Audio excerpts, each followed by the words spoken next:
Hello,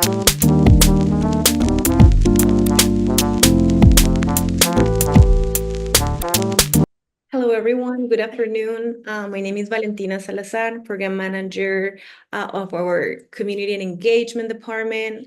It's such an honor to be here, honestly, to be in conversation with Dr. Duran. And today we're having this space as a community to close the year with a reflection and celebration here with Dr. Duran, who's an Indigenous thinker, healer, writer, and a veteran who has spent his life and career learning and teaching about Indigenous lifeways. And he's known for his groundbreaking work healing the soul wound, trauma-informed counseling from Indigenous communities.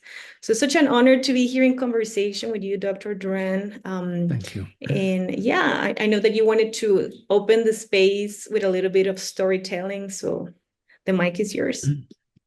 Okay, well, honored to be here, and I've I've been to CIIS over the years for a lot of years, and in person, and also in this format. And I'm really grateful to be asked again. And and the talk was kind of being in the advertisement. It was said that there's wisdom, but I say I'm very short on wisdom, but I can tell you stories and things like that. And wisdom comes from people that have a higher pay grade than I do. And I, before you even started, I want to offer the merit since we're close to the sun's journey into the underworld being completed for this cycle. And of course, in a couple of days, the new sun will emerge. And so I want to put all these words and thoughts that we're going to have today and offer merit to the for the liberation of suffering of all beings. And so that's the task. And so I want to offer my breath in that regard. And so what I'll do is I'll just use this soul catcher and offer that in that way. So to the six directions, okay? And of course, the seventh is the center of our heart.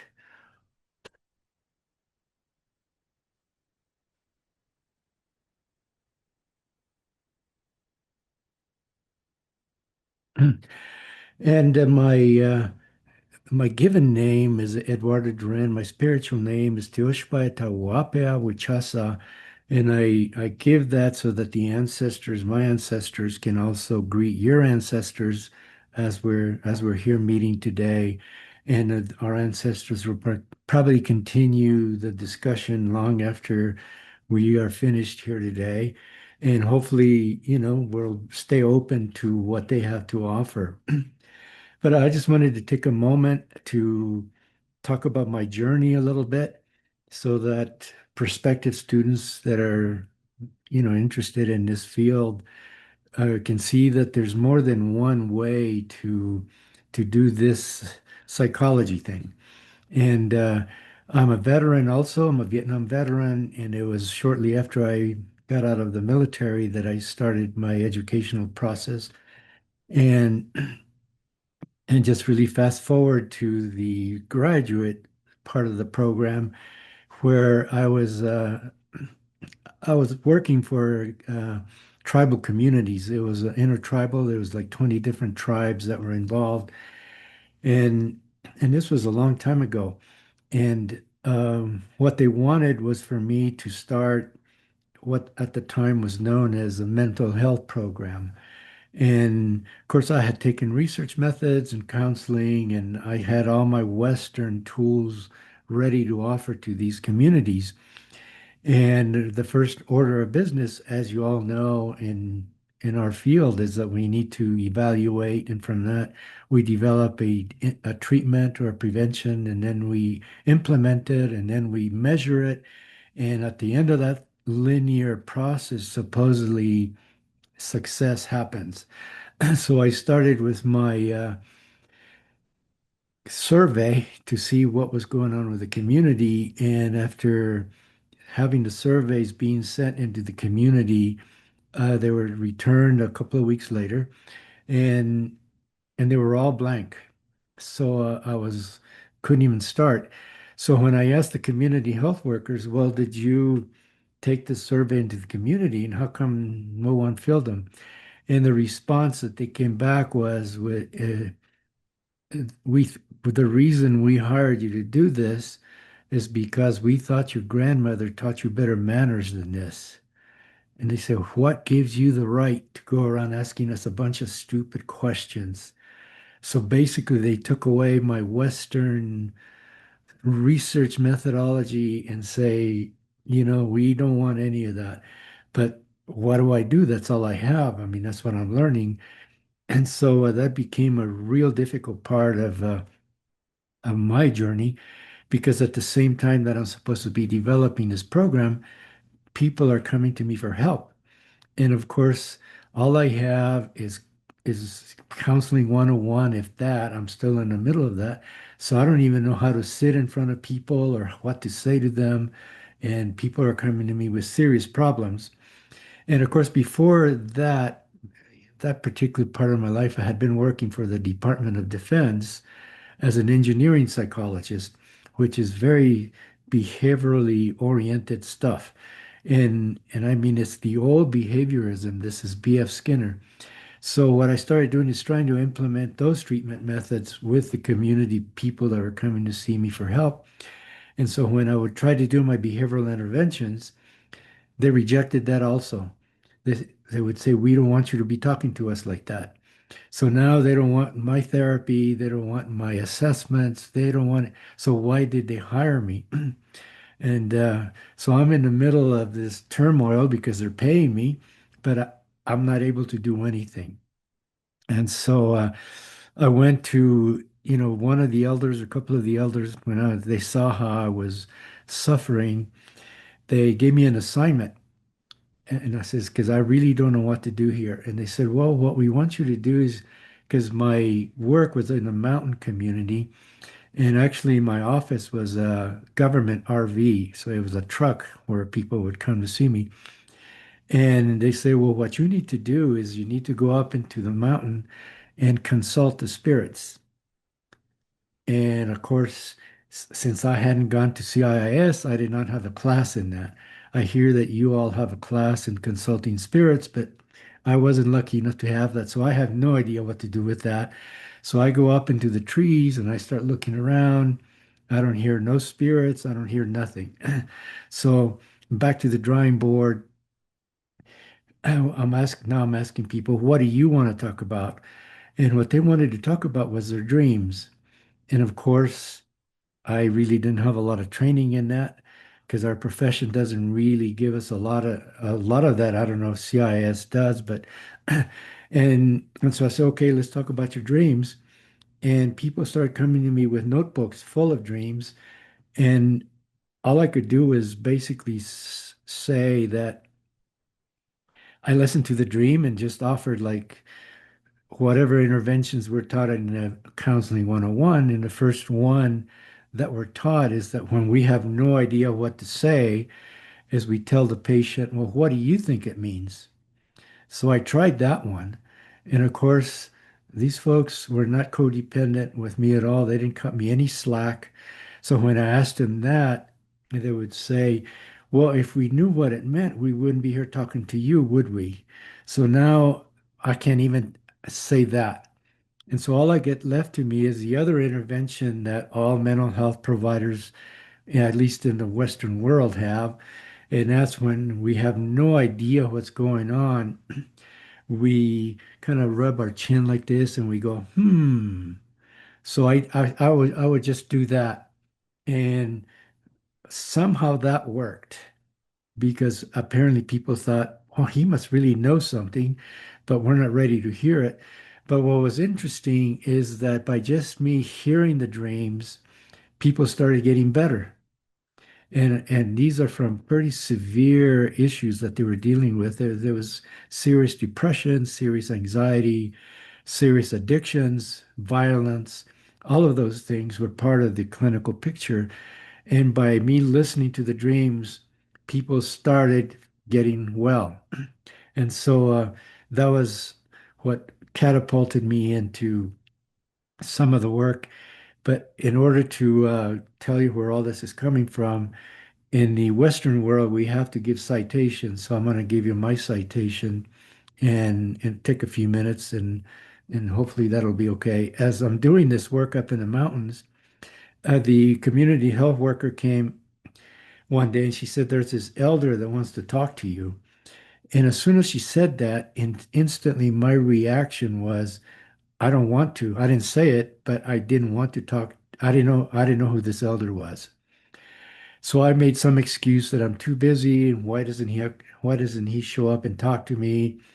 And after a couple of times requesting that I go see him, I said, "Well, why don't you bring him?" She said, "Well, we can't because he's paralyzed. He's paralyzed from the neck down and he can't move."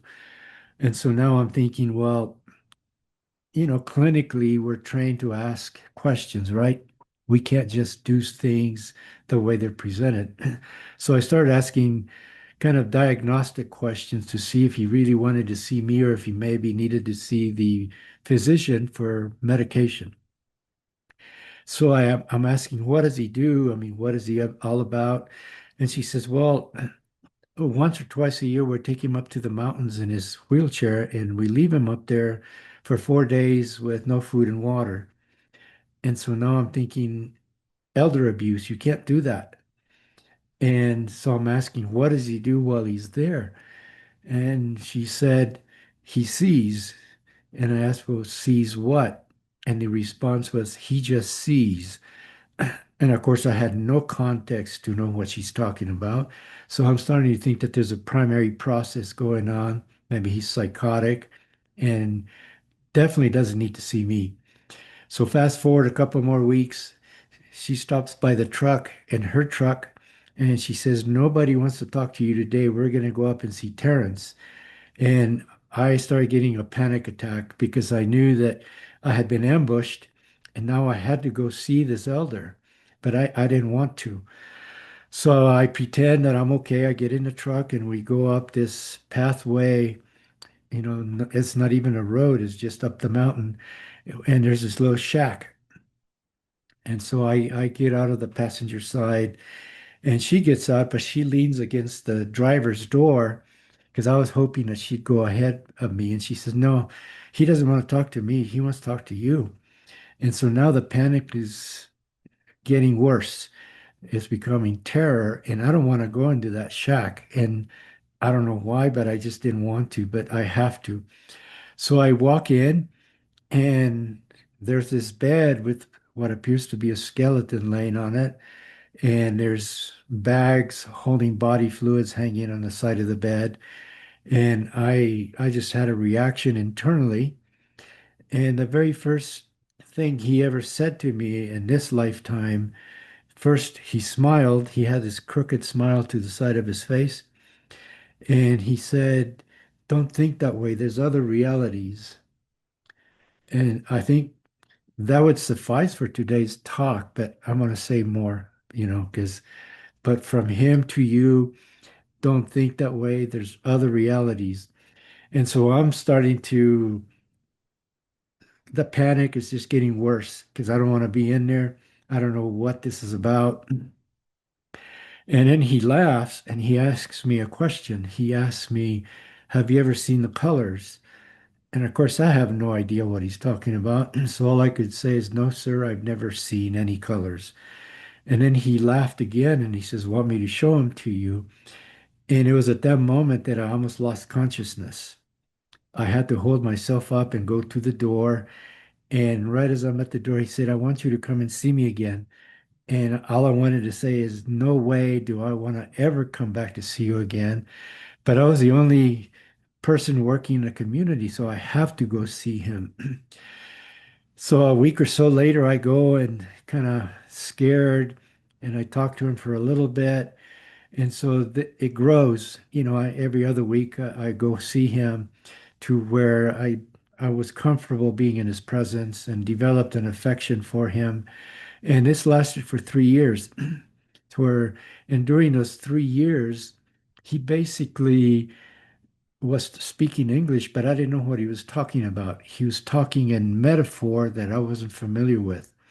And so I'm agreeing with him and being polite, and he offers me his lunch that the people bring him, and and so fast forward to June 18th, at about June 19th, about 1982 or three, and I went to see him because at that time I was seeing him on a regular basis, just visiting, but not understanding what he was talking about.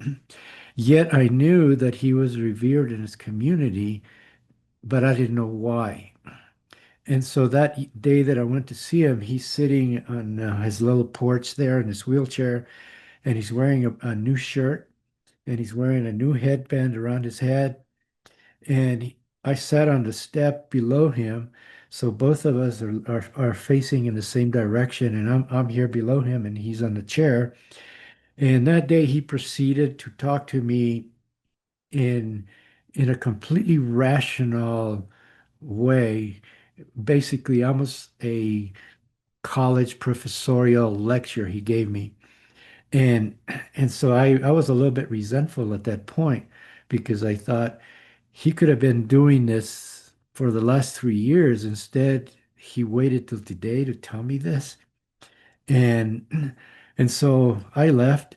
And so 2 days later, which is this was the summer solstice, uh, he asked for somebody to bring in his altar, which happened to be a pipe, a ceremonial pipe. And when he smoked that pipe, he expelled himself into the spirit world. And that's when I knew that I had been in the presence of a truly holy person for 3 years. And the last meeting with him, where he gave me that lecture, was his way because he understood that I wasn't understanding.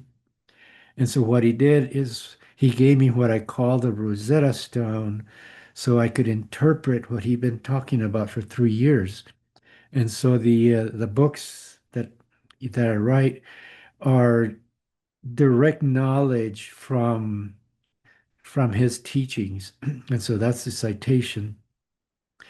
But also recently, in the last few years, I've realized that it was that first meeting where I almost blacked out, where I almost passed out, that he gave me the transmission. He basically gave it to me all at once. And I know there's some Buddhists in the group here, but in the Mahayana tradition, it's called a mind to mind transmission. And he gave me that, and that's why I almost passed out because I didn't have the background to understand that. And he understood that, and he took 3 years of teaching. And then at the last, I mean, I felt that I kept him here on the earth longer than he really wanted to be here. But he knew that he wanted to be here so that I would get what he was teaching me, so that he can make his way into the spirit world. And so that's where most of the teachings that I'm familiar with, that I have done in my clinical work, theoretical work, and all that. And of course, it's been 35, 40 years of other teachers that have come into my realm, indigenous teachers, and also, of course, Western teachers through the PhD and all that. And so it's all of that that brings me to today. And and so today I can only cite what Brother Miles Davis said one time. All of you probably know who Miles Davis was. And he had this raspy thing with his speech. And he said, "It's taken me a long time to sound like myself. It's taken me a long time to sound like myself." And so that's where I am today. All that, and finally, I sound like myself in the present. And so I just wanted to offer that story so that whether you're a student already or a prospective student or a professor, that sometimes there's a parallel psychological spiritual process that is going on that is moving us into the actual work that we need to be doing. And and to resist that is really foolish because it won't let you go. And it took me in a completely different path clinically. And I am so grateful to the mystery that this happened. And so hopefully the story makes helps you out. It's from Terrence to you all, and so like that. Wow, thank you so much. So powerful. You clearly allow me to take a picture of like everything that you were saying. And it's so interesting because you said so many things. The Western model teaches these things that sometimes when it's the real time to be in front of another person doesn't even make sense sometimes. So Right, how all this experience and this teaching that was meant to be for you happening has you now in the presence of us sharing it means a lot. So right. thank you so much for sharing it. Dr. Duran, I have a couple of questions. Some of them are very connected to the story that you just told us. Mhm. And in these times, I believe that many of our CIS students are really searching for ways to bring healing into their communities. How do you see those indigenous wisdoms guiding us towards a collective healing in these times? No, absolutely. I really think that and what I say, I think can be shown empirically if people want to do that. But the whole Western myth, that is involved in the work that we do in psychology, it is simply not working. And because over the many years of doing clinical work, and I've I've worked with different communities. I mean, indigenous and also with our white relatives have also come to see me. And and over the years, I developed this thing at the beginning of working with people. I would say, well, do you want to do this the Indian way or you want to do it the white way? And no one, including white folks, ever chose the white way. And so I would say, well, I have a PhD in white psychology. So did I waste my time getting that? Because nobody wants that. Everybody wants this other thing.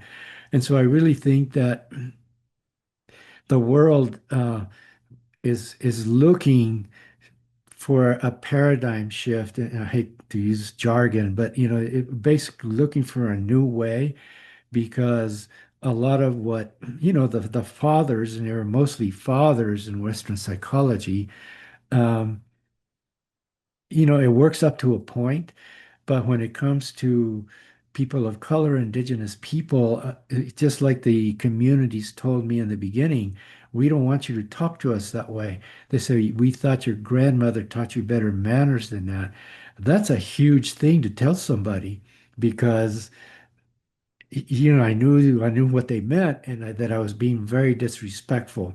So a lot of times when we go into our communities with our Western armamentarian ready to do battle with psychopathology, we are basically engaging in colonizing our own communities.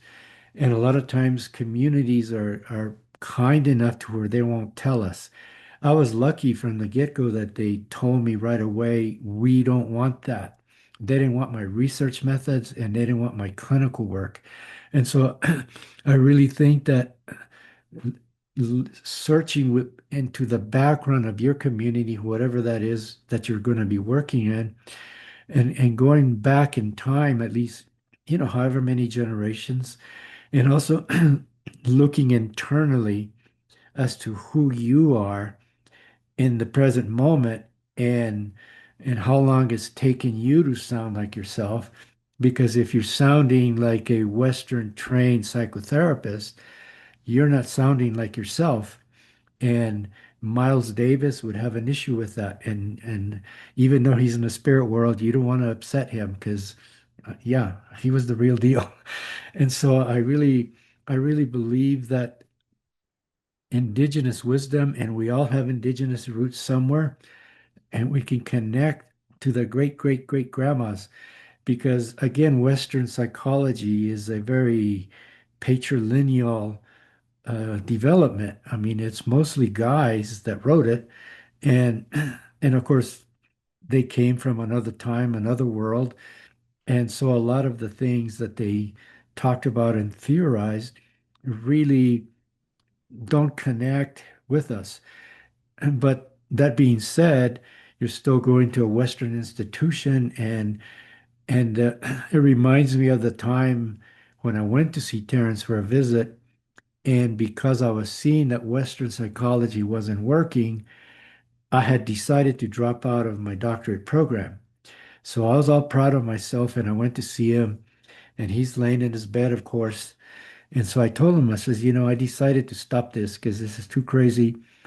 And I'll never forget, I mean, he barely moved his head, but he just barely went like that. And then he said, when you finish this schooling, you will have twice the power. So from Terrence to you will, when you finish this degree that you're doing, you will have twice the power. And it took me a while to understand what he was talking about because the Western degree gives you a lot of legal, political power where you'll have power over people's lives that you can intervene for them. And so it's really important that we do that. But it's also really important that you connect with who you are.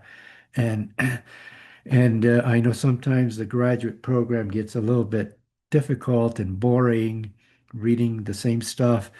But again, to quote Gandhi, Gandhi said something really important and that I think is really important. He said that nothing is really worth doing, but it's really important that you do it. So again, there's that paradox in the teachings, where what is it talking about? But it's more of a process than a content thing that we're doing. And so hopefully I know long answer to a brief question, but No, so beautiful. I really appreciate the piece of authenticity because yeah, it's true. If we cannot be ourselves, and I think it's a long process to really get to find our voice, but that part of being authentic and really finding what works for the communities we're working with, it yeah, really makes no sense to come and impose. So it makes a lot of sense. Thank you so much for yeah. that.